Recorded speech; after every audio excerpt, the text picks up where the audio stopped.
Good evening, everybody. We are now just 2 minutes away from all of the polls closing in Indiana, and we will have numbers just moments after that. Good evening, everybody. I'm Lou Dobbs. Donald Trump expecting a big win tonight, and a victory in the Hoosier state could go a long way toward helping him secure the Republican presidential nomination before the convention.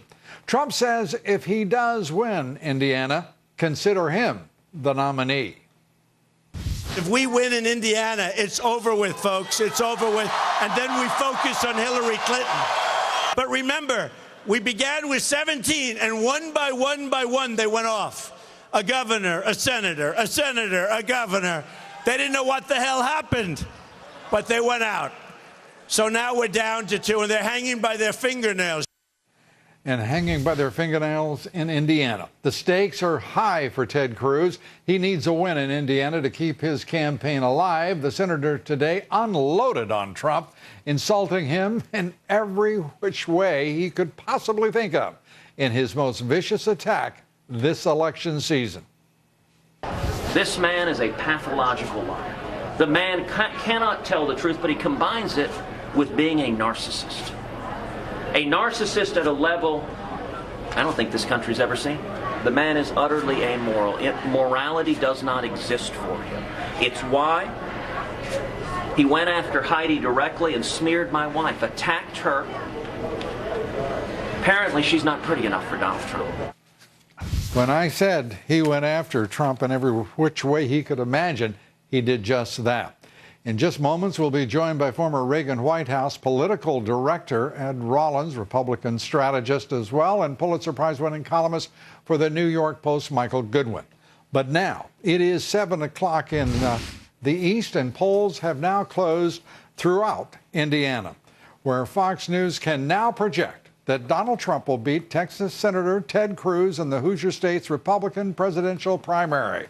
According to Fox exit polls and early vote tallies, the victory significantly improving Trump's chances of gathering up those 1,237 delegates needed to clinch the Republican nomination this primary season before we get to Cleveland. In fact, on the Democratic side, it's too early to project a winner in that contest between Clinton and Sanders. So we are watching and beginning what will be an evening-long watch over what is happening between those two. The early numbers, as you see there, projected to remain tight for some time.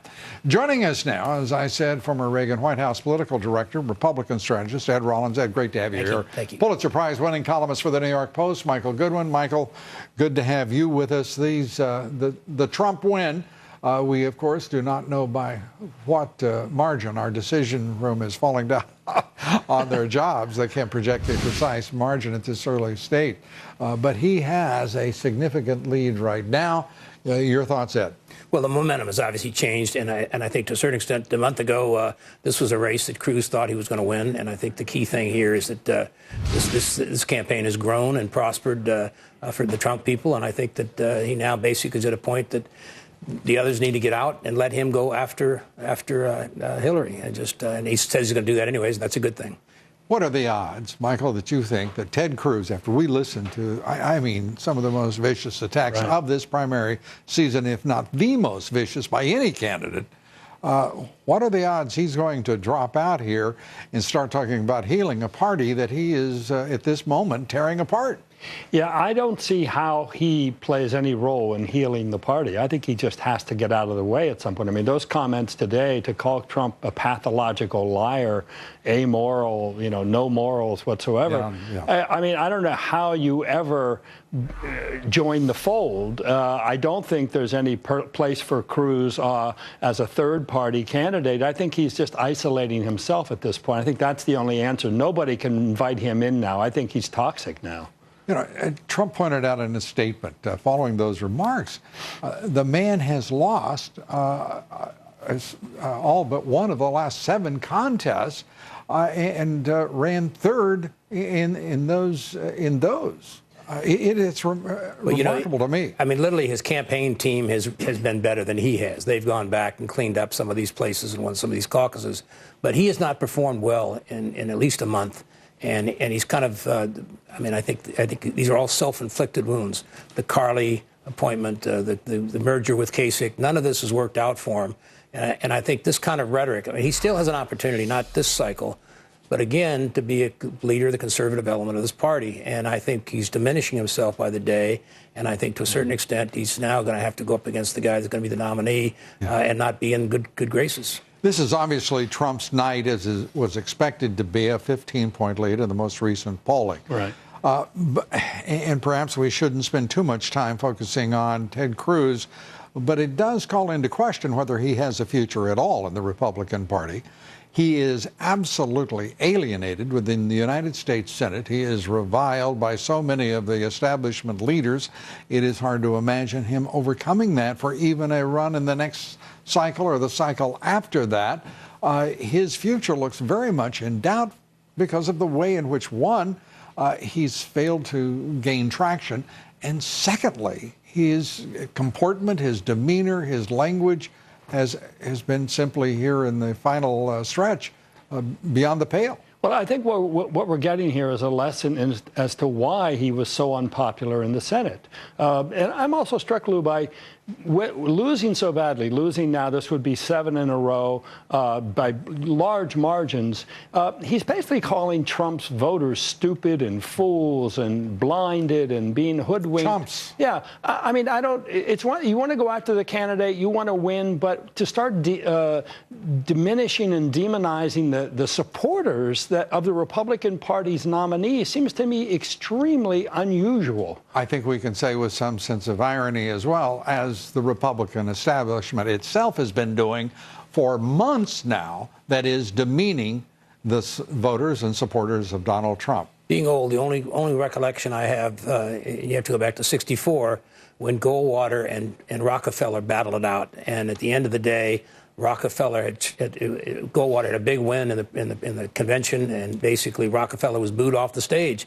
And my sense at this point in time, Cruz is not going to have a very warm audience there at this point. And I think the quicker he gets out of the race, the better he'll be.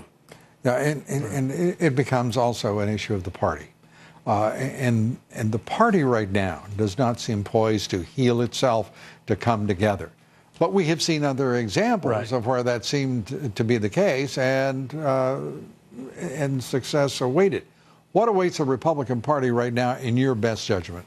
Well, look, I think that in November, to be precise. Well, look, I think the first challenge for Donald Trump is to unite the party, and I think some of that will happen as a result of tonight. That people will give up the idea that there's an alternative. There's now no alternative to Donald Trump, no viable alternative, no fanciful alternative. And so I think to the extent that he can bring this party together, that the Never Trump people can get on board and say he is our candidate. It's either him or Hillary Clinton. Will hashtag Never Hillary overtake hashtag Never Trump? It doesn't matter. I know you're a social media maven, so I want to put it in terms. What's a hashtag? What's a hashtag? Where's my 21-year-old daughter so she can fix it for me? At the end of the day here, there's also another element here. I mean, I think Trump, and anybody who predicts he's not going to be a viable candidate, is predicted everything wrong so far this year. I think he's going to be a very strong candidate. He's going to give Hillary all she wants. But we have those Senate races in play, too. And so if we have a divided party, they're the ones who probably get hurt the worst. Yeah, but it raises a question. Will the nominee, if it's Trump, be blamed for the failure of the Republican incumbents who do lose in those Senate races? Let's be very candid here. The Republicans have some very vulnerable senators, not because of anything to do with the national ticket, but to do with the makeup of the constituency of the states in which they've been elected and which are shifting rapidly, and secondly, the rather, disappointing performance of many of those senators. It depends on the campaign he runs. My sense is he's going to run a very strong campaign, and that campaign is going to bring out a lot of these people who voted in the primaries here, and that will make a difference in some of these Senate races. If you lose, and you get blamed for everything. So my sense is the best thing here is go win and win the Senate races with you. Did you hear that? And I think that is success. As a strategist, that's my best counsel. He makes big money with that stuff, too. Michael, thanks so much. Ed, thank you. Thank you. Michael and Ed will be rejoining us here later in the hour. Breaking news right now. We're getting new exit poll information tonight that shows what Indiana voters are thinking and what motivated their votes. Fox Business reporter Jolene Kent at our virtual studio. Good evening, Joe. Good evening, Lou. Breaking news on those exit polls. I want to show you how Donald Trump actually won the Indiana primary. Take a look at voters with no college degree. And how did they vote? They went for Donald Trump as expected. 57% of them going for Donald Trump, 35% going to Cruz, only 5% to Kasich. And that was not enough, even if those Kasich voters had gone to Cruz, to make up for that Trump majority there. Let's also take a look at women voters in the Indiana Republican primary. You can see 46 went for Trump, but a very close 42% went for Ted Cruz, 10% going for Kasich, and that really did split the vote there, so about 50-50 when it comes to Cruz and Trump. Now, the late deciders, those actually broke for Senator Ted Cruz, and this is where you see stepping up of those anti-Trump attacks may have worked for the Texas senator. Look at this, 46% of late deciders went for Ted Cruz, 40% went for Trump, and a key 11% went for Kasich, even though he didn't have a very active campaign there. So interesting numbers as we look ahead to the California primary. But here you do see Trump winning a lot of the categories he's been winning throughout this entire race. Lou. Now, Joe, that what's very clear there is at least the categories we've looked at in the exit polls. Among all those demographics, Trump again is winning all of them. We'll be checking back with you, Jolene Kent, throughout the broadcast and the evening. Let's turn to the Democratic race in Indiana next. And to do that, if you would, stay with us. We're going to pause for a few quick messages. Indiana voters making their voices heard in these extraordinary primary elections. So what does Donald Trump do now? I'm different because I'm going to win states that nobody else can. Tough choices ahead for Senator Cruz and Governor Kasich. Syndicated talk radio host Mike Gallagher and Real Clear Politics' Rebecca Berg join me next. We're coming right back. Stay with us.